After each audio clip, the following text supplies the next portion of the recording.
Okay 2024 के अक्टूबर में मैंने ये second hand gaming laptop purchase किया था। This is the Lenovo IdeaPad Gaming 3। 27,000 rupees का लिया था गेम लूट से। And for the price decent specs थे। GTX 1650 Ti, Ryzen 5, 12 GB RAM, 256 GB NVMe SSD और 1 TB की हार्ड डिस्क भी। एंड ऑल दो पास्ट में मैंने कुछ 7-8 गेमिंग लैपटॉप्स रिव्यू करे हैं जो कि ब्रांड्स ने भेजे थे, but I never got to own one. इसीलिए मैंने इसको परचेज किया था कि मैं एक गेमिंग लैपटॉप ओन करना चाहता हूँ, उसको एक्सटेंसिवली यूज़ करना चाहता हूँ फॉर गेमिंग, प्रोडक्टिविटी एंड एक कंपेरिजन करना चाहता हूँ अपने गेमिंग PC से, अपने गेमिंग कंसोल से, सो दैट मैं साल डेढ़ साल बाद तुम लोगों को एक रिव्यू दे सकूँ कि सेकेंड हैंड गेमिंग लैपटॉप खरीदना, उसको ओन करना सही भी है या फिर नहीं।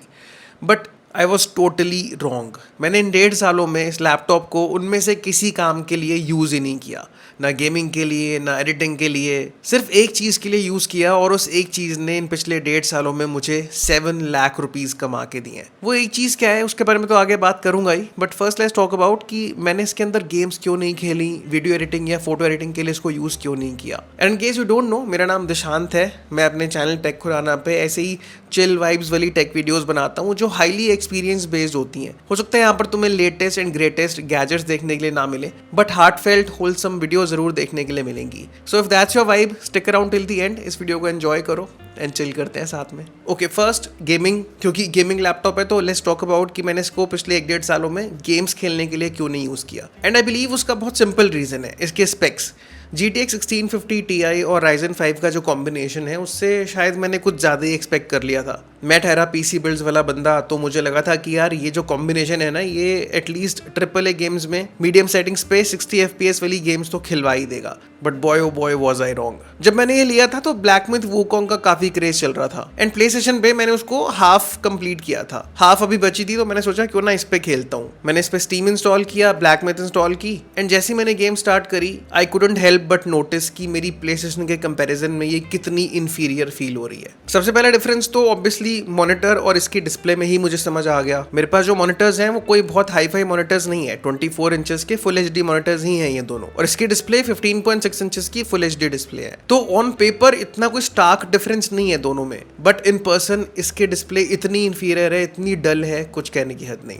खैर, डिस्प्ले में आगे कवर करता हूँ डिटेल में, बट इसकी परफॉर्मेंस के बारे में तो यार मेरे पास शब्द ही नहीं बचे हैं सच में। अगर मैं बैटरी पावर पर खेल रहा हूँ तो हार्डली 20 या 30 फ्रेम्स मिल रहे थे और इतना लैग कर रही थी गेम, इतना स्टटर कर रही थी, it was unplayable. And mind you, मैं बात कर रहा हूँ लो और मीडियम सेटिंग्स के मिक्सचर की। खैर, जब मैंने चार्जर प्लग इन किया परफॉर्मेंस डेफिनेटली इंप्रूव हुई, 60 FPS के आसपास पहुंच गए थे फ्रेम्स, बट वो भी ऐसे सिनेरियोज में जहां पर लैपटॉप को ज्यादा मेहनत नहीं करनी पड़ रही है, ग्राफिकली इंटेंसिव सीन नहीं है, गेम वर्ल्ड में ज्यादा एलिमेंट्स नहीं है, सिर्फ उन एरियाज में। बट जो प्रीसेट था वो तो अभी भी लो और मीडियम के बीच वाला ही था। सो इतनी पुअर लग रही थी गेम, इतनी पिक्सेलेटेड सी फील हो रही थी, एंड स्पेशली बीइंग समवन जिसने उसे पहले PS5 पर एक्सपीरियंस कर लिया हो, it was very hard for me कि मैं इस पे कोई भी गेम्स एंजॉय कर पाया, एटलीस्ट AAA गेम्स। बट ऐसा नहीं है कि ये कॉम्बिनेशन ऑफ हार्डवेयर बिल्कुल ही केपेबल नहीं है। It's decent enough to play competitive titles जैसे कि बैटल रॉयल गेम्स होती हैं, फोर्टनाइट, वैलोरेंट, बट अनफॉर्चुनेटली मैं इनमें से कोई गेम्स नहीं खेलता हूँ। विच मीन्स जो प्राइमरी गेम्स मुझे एंजॉय करनी थी, campaign games, story games, AAA titles,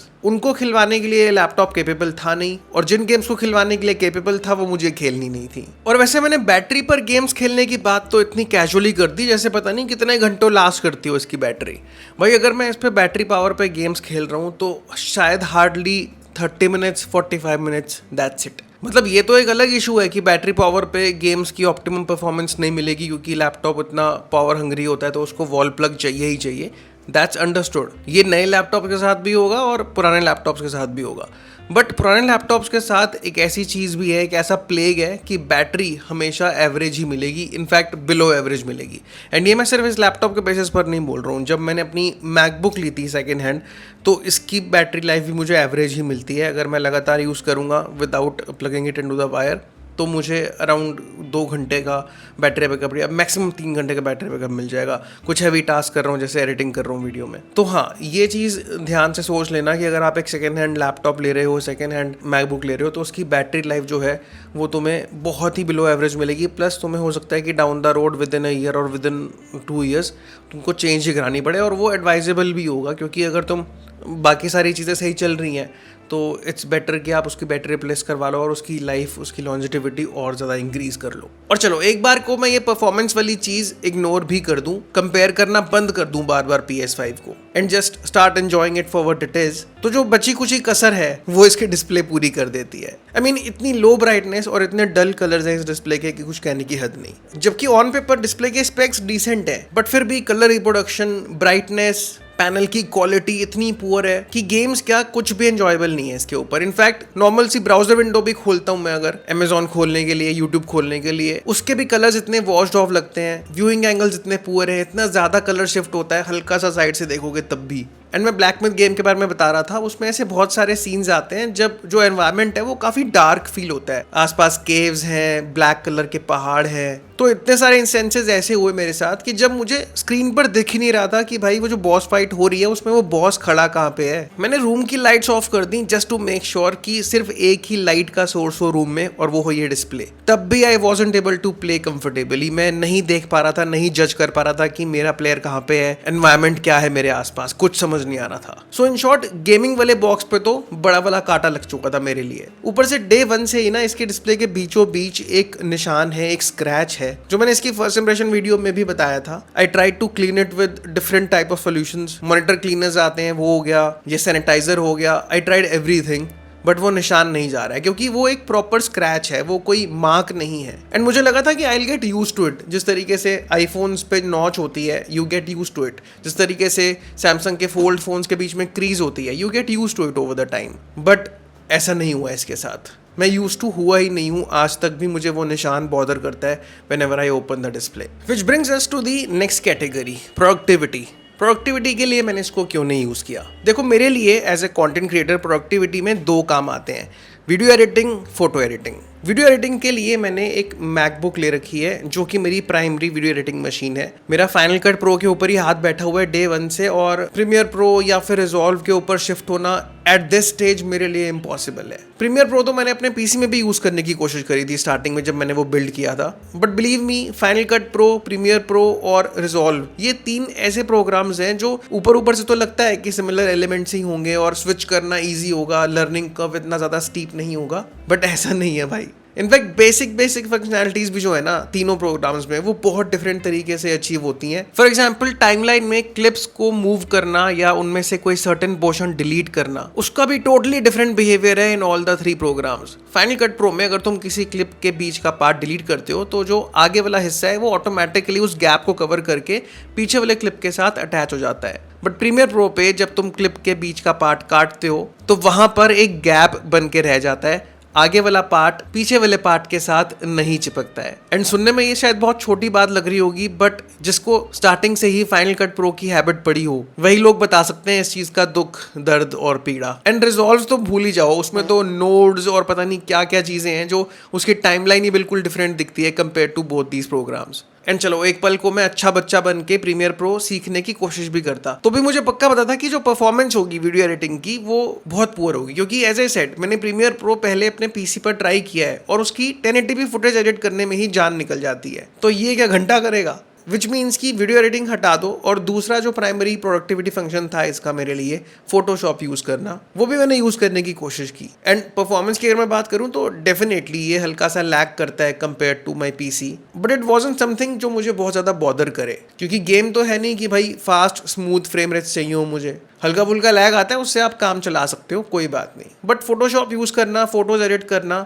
एक ऐसा टास्क है जिसके लिए तुम्हें एक हाईली कलर एक्यूरेट, एक डिसेंट पैनल चाहिए। एंड जितनी भी तारीफों के पुल मैंने बांधे हैं इसके डिस्प्ले के, तो मुझे लगता है उसके बाद मैं इसके ऊपर फोटोशॉप यूज़ करके खुश हो पाऊंगा। अगर इन सब चीज़ों को इग्नोर करके मैं इसको एज इट इज़ एक्सेप्ट करूं और सोचूं कि नहीं मैं गेम्स के लिए भी इसको यूज़ करूंगा, मैं वीडियो एडिटिंग और फोटो एडिटिंग के लिए भी इसको यूज़ करूंगा, अपनी प्राइमरी मशीन की तरह इसको यूज़ करूंगा, तो भी गेमिंग लैपटॉप्स के बारे में एक सबसे बड़ा मिथ है कि वो लैपटॉप्स हैं।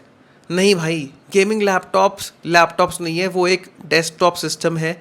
उनके इर्द गिर्द एक सेटअप बनाया जा सकता है जिसको किसी चेयर पे, टेबल पे बैठ के एंजॉय किया जा सके। गेमिंग लैपटॉप्स के नाम में से लैप हटा देना चाहिए, आपकी गोद के लिए नहीं बने हैं वो। आई मीन लैपटॉप्स का जो होल कॉन्सेप्ट है पोर्टेबिलिटी का, कि अपनी लैब पे रख के या कहीं पर भी आप इसको यूज कर लो, गेमिंग लैपटॉप्स इस चीज पर खरे नहीं उतरते हैं। उनकी डिक्शनरी में पोर्टेबिलिटी, कंफर्ट जैसे शब्द एग्जिस्ट ही नहीं करते हैं। The moment you put them on your lap, तुम्हें रियलाइज हो जाएगा कि तुमने एक चट्टान उठा के अपनी जांघों पर रख ली है। एंड इससे पहले कि तुम रियलाइज करो, उस चट्टान के भार से तुम्हारे घोंसले के अंडे भी फूट चुके होंगे। I am not exaggerating guys, ये बहुत भारी होते हैं। एंड चलो मान लिया तुम रोज जिम में जाके लेग डे ही मारते हो, सिर्फ तुम्हारी जांघें बहुत मजबूत है। इवन देन तुम इनमें हल्का सा भी कोई टास्क करने की कोशिश करोगे ना, इसके पंखे इतनी तेज घूमेंगे जैसे कि ये अभी लेकर तुम्हें एक रॉकेट की तरह उड़ जाएगा। And mind you, space x वाला रॉकेट नहीं, ब्लू ओरिजिन वाला।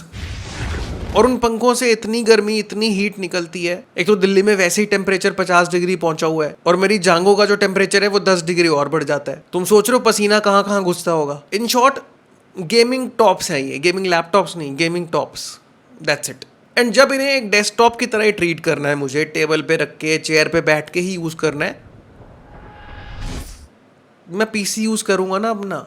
मैं क्यों यूज करूंगा इसको? जो पोर्टेबिलिटी इनका प्राइमरी काम है, वो भी क्या गधे की गान में। ओके, सो फार तुम्हें ये वीडियो एक रैंट वीडियो लग रही होगी about my gaming laptop, but don't worry, मैं कुछ सॉल्यूशंस भी देता हूँ तुम्हें कि अगर तुम्हें भी मेरी तरह चुल है एक सेकंड हैंड गेमिंग लैपटॉप लेने की, तो मेरी गलतियों से सीखकर तुम लोग कौन कौन सी चीजें अवॉइड कर सकते हो, सो दैट तुम्हारा एक्सपीरियंस मेरी तरह बिटर ना हो। एंड अगर तुम यहाँ तक टिके हुए हो वीडियो में, विच मीन्स कि तुम लोग एंजॉय कर रहे होगे content, and if that's the case, subscribe कर लो चैनल को। मेरी कोशिश है 2026 के एंड तक 2 लाख सब्सक्राइबर्स हिट करने की। And if you want to be part of this journey, please subscribe कर लो। ओके दिशांत, तो वो क्या सोल्यूशन है कि तुम्हारा एक्सपीरियंस भी ऐसा ना हो? Simple, just get a better gaming laptop. Thank you, thank you, thank you, thank you, thank you. या नो सीरियसली, आई मीन अगर तुम्हें गेम्स खेलनी है, AAA गेम्स खेलनी है अबव 60 FPS, तो मेरी रिकमेंडेशन होगी कि try to find a laptop, gaming laptop जिसमें एटलीस्ट RTX 3060 GPU तो हो ही। I know in this economy तुम लोग बोलोगे, बट आई थिंक आजकल काफ़ी सारे ऐसे सेकेंड हैंड गेमिंग लैपटॉप्स के प्लेटफॉर्म्स ऑनलाइन भी हैं, और ऑफलाइन मार्केट तो हमेशा प्रेजेंट रहेगी। ऑफलाइन मार्केट में नेहरू प्लेस एक बहुत बड़ा ऑप्शन है अगर तुम दिल्ली में हो तो। And I am pretty sure कि जिस भी स्टेट से तुम बिलोंग करते हो, वहाँ पर कोई ना कोई PC हब, PC मार्केट होगी जहाँ पर तुम जाके सेकेंड हैंड गेमिंग लैपटॉप्स ले सकोगे।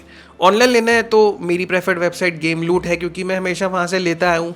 ऐसा कोई स्पॉन्सर्ड सेगमेंट नहीं है ये, बट क्योंकि मेरा एक्सपीरियंस हमेशा से बहुत अच्छा रहा है, तो मैं आप लोगों को भी रिकमेंड करता हूँ। OLX है, फेसबुक मार्केट प्लेस है, if you want to try your luck out. And I am pretty sure और भी बहुत सारी वेबसाइट्स होंगी जहाँ पर सेकेंड हैंड गेमिंग लैपटॉप्स मिल जाएंगे। तो गेमिंग के लिए ढूंढ रहे हो, RTX 3060 पे नज़र डाल के रखो। अगर तुम लोग प्रोडक्टिविटी के लिए लेना चाहते हो, वीडियो एडिटिंग, फोटो एडिटिंग के लिए, कंटेंट क्रिएशन के लिए, तो फोकस ऑन CPU। बस ये सिंपल सी चीज़ ध्यान रखना कि CPU अगर अच्छा होगा तो मल्टीटास्किंग वाले जो काम होते हैं, प्रोडक्टिविटी वाले जो काम होते हैं, वो कंपेरेटिवली बेटर होते हैं। मतलब CPU बॉटलनेक नहीं करना चाहिए उन कामों के लिए। एंड ऑब्वियसली मेक श्योर कि डिस्प्ले अच्छी होनी चाहिए दोनों ही कामों के लिए, चाहे गेम्स खेलने के लिए या फिर प्रोडक्टिविटी के लिए। बट हाँ, वीडियो एडिटिंग के लिए एक पॉइंट और ऐड करना चाहता हूँ।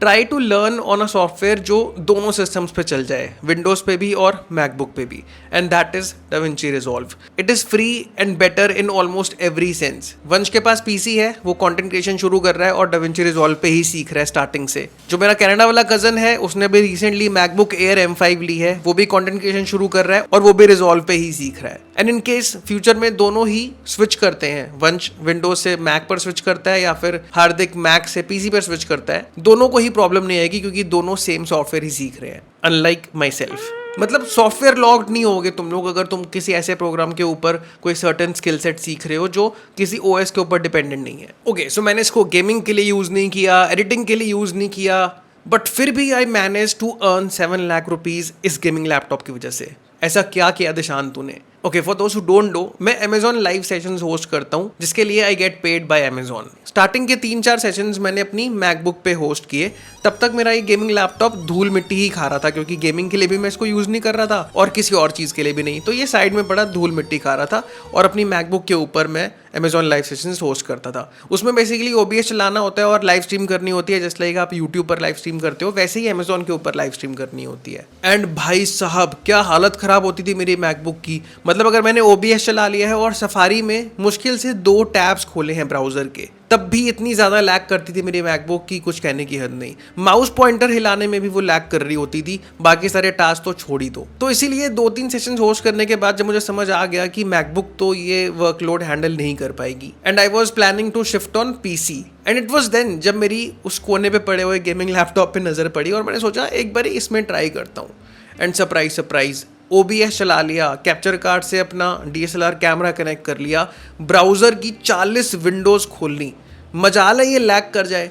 हाँ, फैंस घूमते थे फुल स्विंग पे, बहुत आवाज करते थे, इतनी कि वो मेरे माइक में कैप्चर होती थी, और हीट इतनी प्रोड्यूस करते थे कि एक दिन मेरे से गलती से लैपटॉप के बैक साइड पे मेरा फोन पड़ा रह गया। जब मैंने लाइव सेशन होस्ट करने के बाद अपना फोन उठाया तो फोन इतना ज्यादा गर्म हो रहा था कि मुझसे पकड़ा भी नहीं गया। बट इन सब के बावजूद भी मेरा Amazon लाइव एक बार भी लैग नहीं किया, एक बार भी मेरे OBS ने मुझे प्रॉब्लम नहीं दी। विच मीन्स भले ही मेरी मैकबुक बिल्ड क्वालिटी में बहुत सुपीरियर है इस लैपटॉप से, एल्यूमिनियम का बिल्ड है वर्सेस प्लास्टिक का बिल्ड, भले मेरी मैकबुक वीडियो एडिटिंग ऐसे संभाल लेती है जैसे कि बटर पे नाइफ चल रहा हो, भले मेरी मैकबुक की डिस्प्ले बहुत सुपीरियर है, स्पीकर्स बहुत सुपीरियर है, एंड भले ही मेरी मैकबुक एक उंगली से खुल जाती है, बट जब बात आती है मेरे ब्रेड एंड बटर की, एक ऐसे काम की जिसमें मैं कॉम्प्रोमाइज एक्सपेक्ट नहीं कर सकता हूँ बिल्कुल भी, तब इस गेमिंग लैपटॉप ने ही मेरा साथ दिया। And hence even if I don't game on it, even if I don't use it for video editing और फोटो एडिटिंग, मैं कभी भी इसको बेचूंगा नहीं, क्योंकि इसकी वजह से मेरा घर चलता है।